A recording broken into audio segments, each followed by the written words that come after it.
Welcome to History, Mystery, and Sleep. I'm so glad you're here. Tonight we journey back to the days of marble columns, togas, and empires that stretched beyond imagination. The Roman Empire wasn't built in a day, but tonight we'll explore how it rose, thrived, and eventually crumbled, quietly, gently, and without pressure to remember a thing. Let the story guide you into sleep, or simply keep you company in the stillness of the night.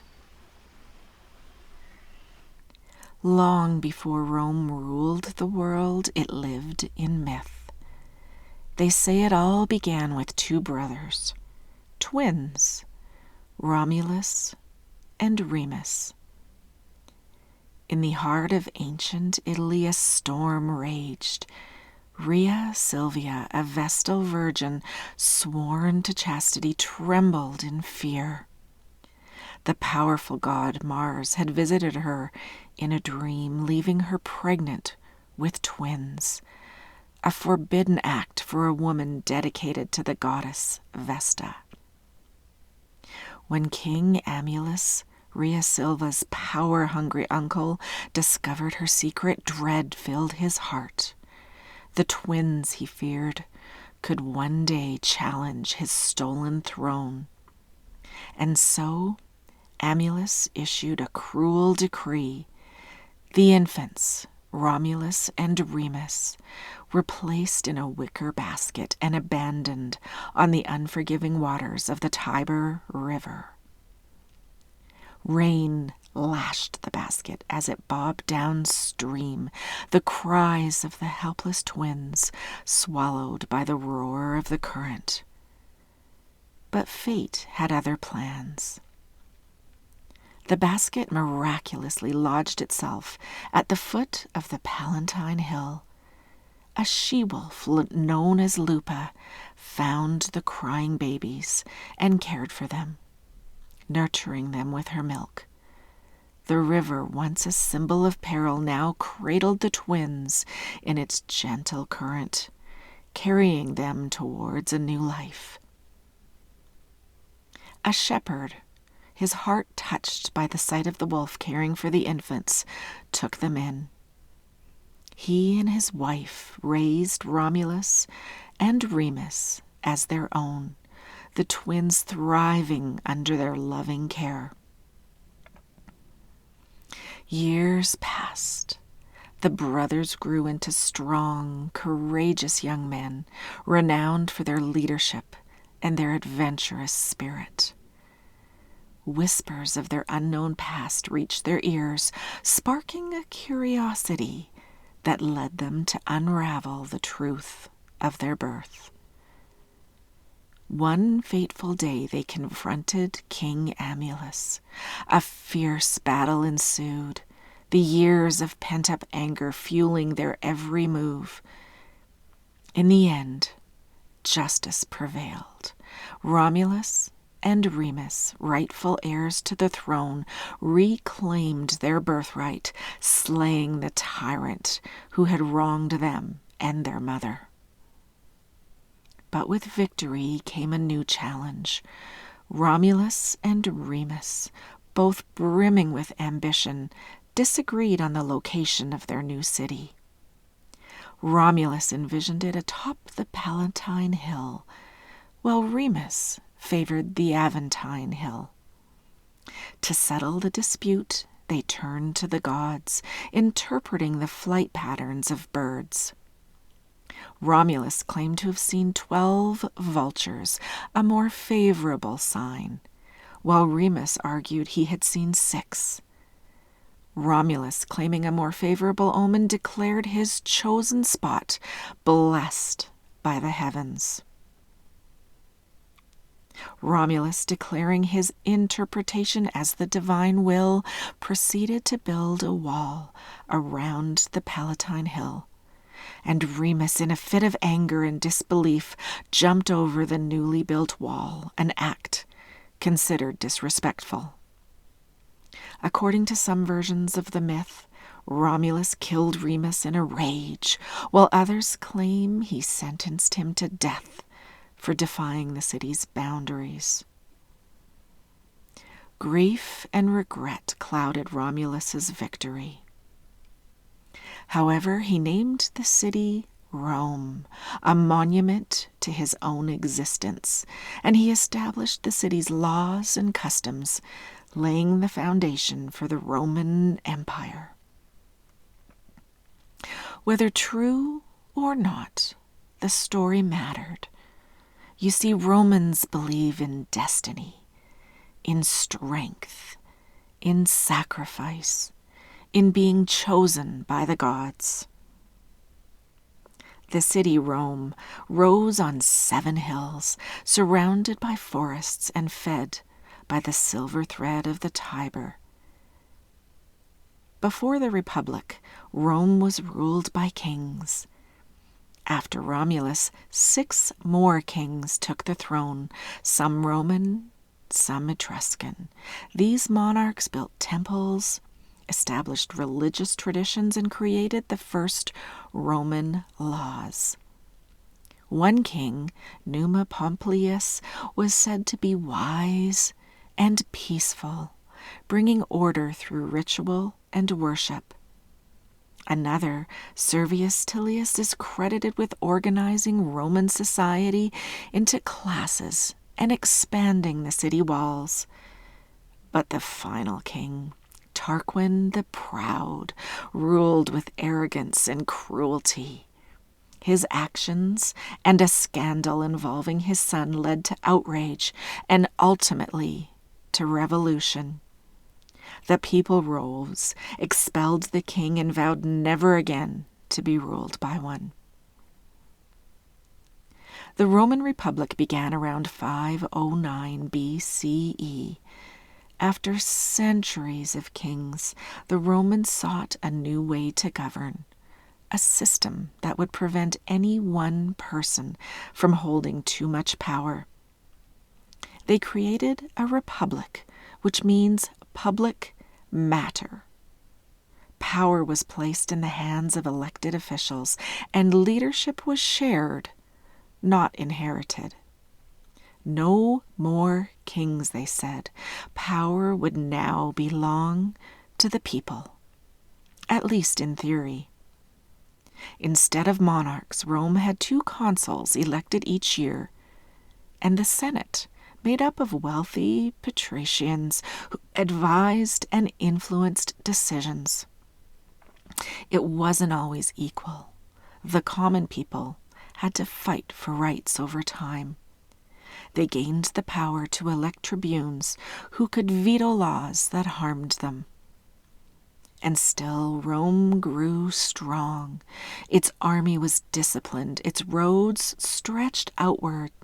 Its citizens, especially the male landowners, had pride in their republic. There were even heroes, like Cincinnatus, a farmer called to be a dictator during a crisis. He led Rome to victory and then gave up power and returned to his plow. He became a symbol of humility and civic duty.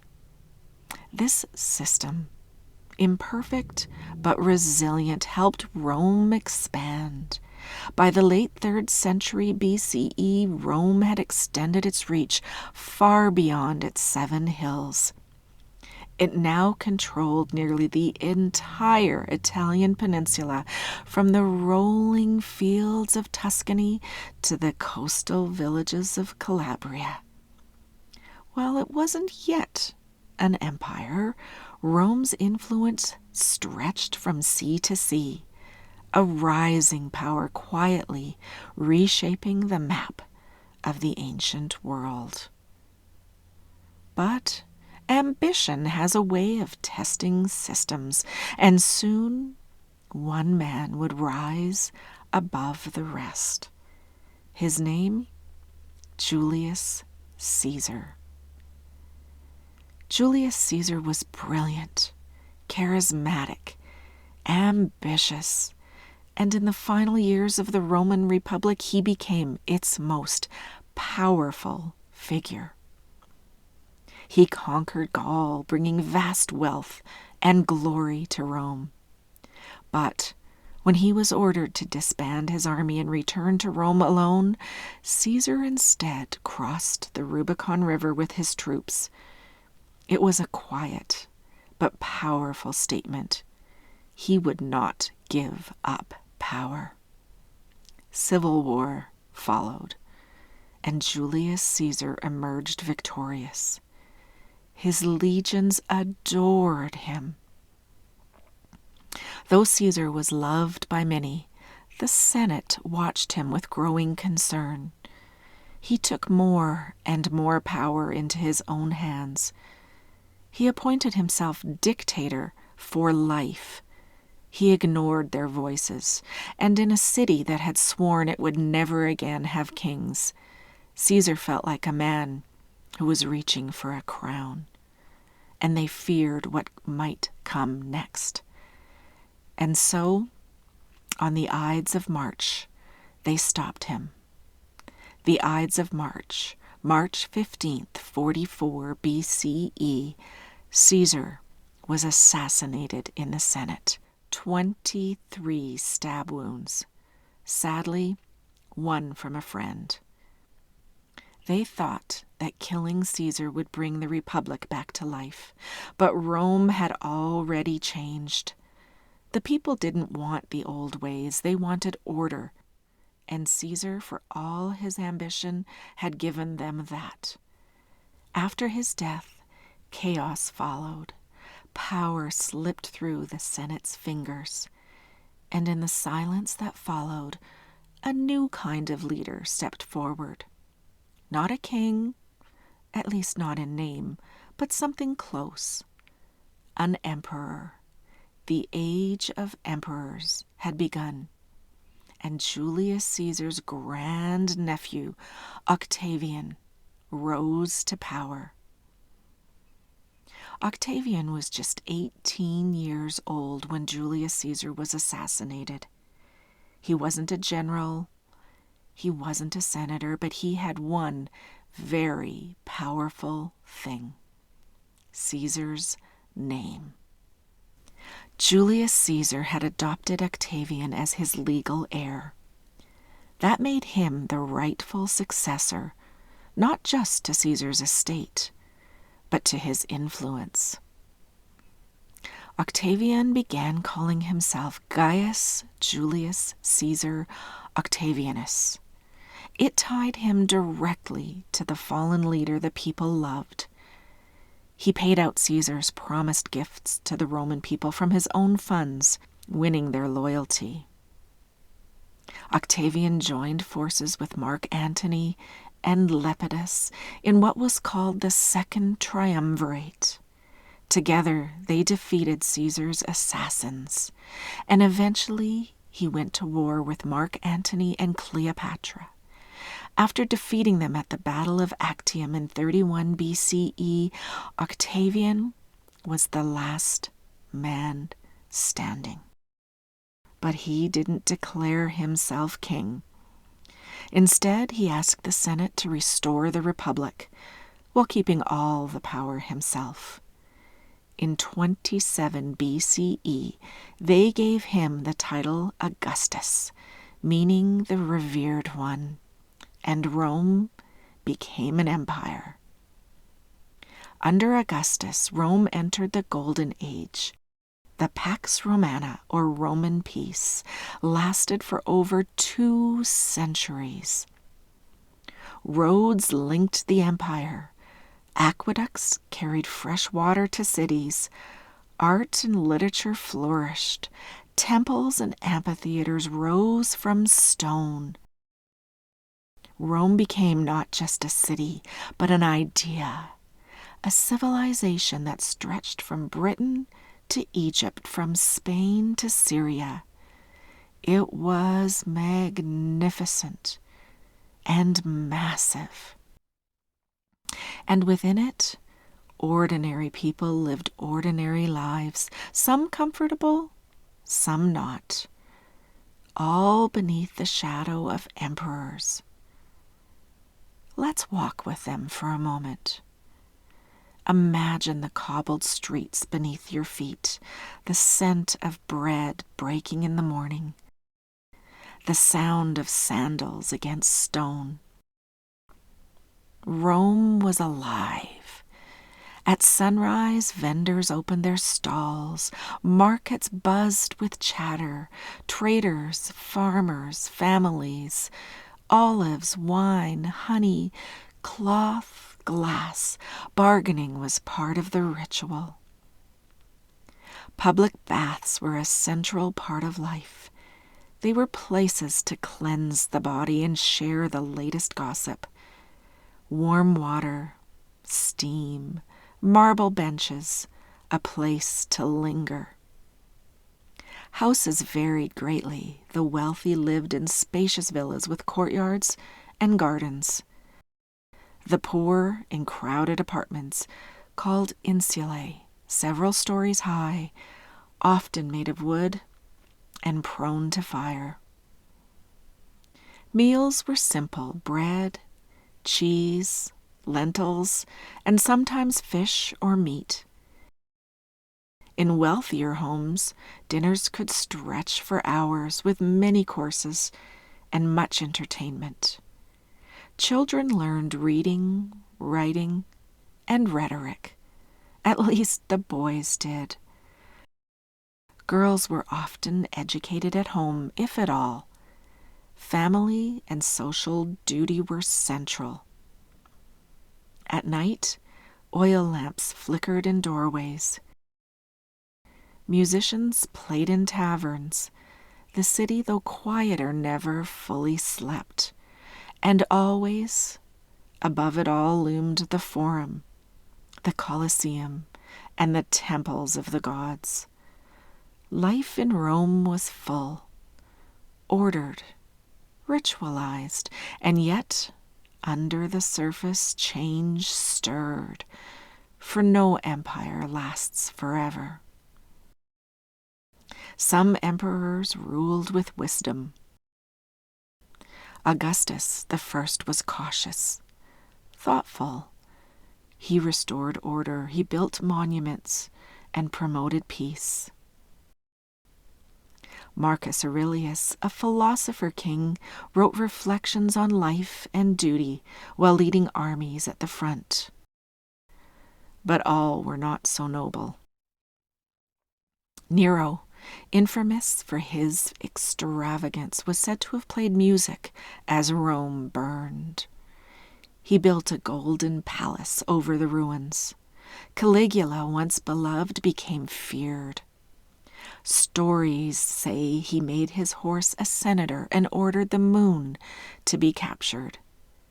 And yet, the empire endured because the idea of Rome was stronger than any one man. The empire stretched its borders, but slowly, cracks began to show. Rome's decline wasn't sudden. It was like the fading of light at dusk. In the 3rd century, Rome nearly collapsed from civil war, economic instability, and invasions. There were 26 emperors in just 50 years, most of whom died violently. In 285 CE, Emperor Diocletian split Rome into eastern and western halves to manage it better, a sign that the original system could no longer hold. In 410 CE, an unthinkable event. The Visigoths breached the city. Rome hadn't been sacked in over 800 years. And finally, in 476 CE, the last Western emperor, a boy really, a boy named Romulus Augustulus, was quietly deposed, not killed, not overthrown in war, just removed. And with him, the Western Roman Empire slipped into history. The eternal city was no longer the center of the world. So much of what Rome built still stands. In languages, in laws, in bridges, domes, and dreams. The empire may have fallen, but its legacy flows through time, like the Tiber through the city. Now it's important to remember it was only the Western Roman Empire that fell. The Eastern Roman Empire, known later as the Byzantine Empire, continued to flourish for nearly another 1,000 years with its own emperors, its own architecture, and its own legends. It centered around the magnificent city of Constantinople. That, however, is a story for another night, a tale of mosaics and domes, emperors and icons. Thank you for joining me tonight.